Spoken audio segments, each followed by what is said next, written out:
కాంగ్రెస్ ప్రభుత్వం అధికారంలోకి వచ్చి ఏడాది గడుస్తున్న నేపథ్యంలో ప్రభుత్వం చేస్తున్న అభివృద్ధి సంక్షేమ పథకాలను ప్రజల్లోకి తీసుకెళ్లేందుకు ముఖ్యమంత్రి రేవంత్ రెడ్డి ప్రతిష్టాత్మకంగా చేపట్టిన ప్రజాపాలన విజయోత్సవాలు శనివారం నిజాంపేట మండలంలోని జడ్చెరువు తాండా, రాంపూర్, నార్లాపూర్ గ్రామాలలో తెలంగాణ సాంస్కృతిక కళాకారుల ఆధ్వర్యంలో ఆట పాట మాట ద్వారా అభివృద్ధి సంక్షేమ పథకాలను ప్రజలకు వివరించారు. ఈ సందర్భంగా వారు మాట్లాడుతూ మెదక్ జిల్లా కలెక్టర్ సమాచార పౌర సంబంధాల శాఖ వారి ఆధ్వర్యంలో సీఎం రేవంత్ రెడ్డి 6 గ్యారంటీలు అమలు చేసిన అభివృద్ధి పథకాలను ప్రజలకు వివరించామన్నారు. ఆర్టీసీ బస్సుల్లో మహిళలకు ఉచిత బస్సు ప్రయాణం, 200 యూనిట్ల ఉచిత విద్యుత్ సౌకర్యం, 500కే గ్యాస్ సిలిండర్, రైతులకు రుణమాఫీ, మహిళలకు వడ్డీ లేని రుణాలు తదితర పథకాలకు సంబంధించి కళాకారులు పాటలు ఆలపించారు. ప్రభుత్వం అధికారంలోకి వచ్చిన అనతి కాలంలోనే ఎన్నో అభివృద్ధి సంక్షేమ పథకాలు అమలు చేసిందని ప్రజలకు వివరించారు.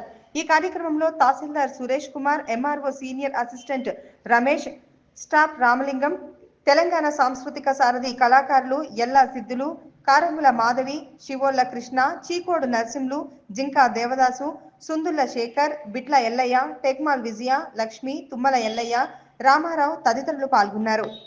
మేరకు తెలంగాణ సాంస్కృతిక సారథి మరి సమాచార పౌర సంబంధాల శాఖ ఆధ్వర్యంలో మరి మెదక్ జిల్లా నుంచి మరి ఇక్కడ మన నిజాంపేట మండలానికి రావడం జరిగింది. ఈరోజు ప్రజాపాలనపై సాంస్కృతిక ప్రదర్శనలు మరి ఈ నెల డిసెంబర్ 7 తారీఖు దాకా ఈ కార్యక్రమాలు నిర్వహిస్తాం.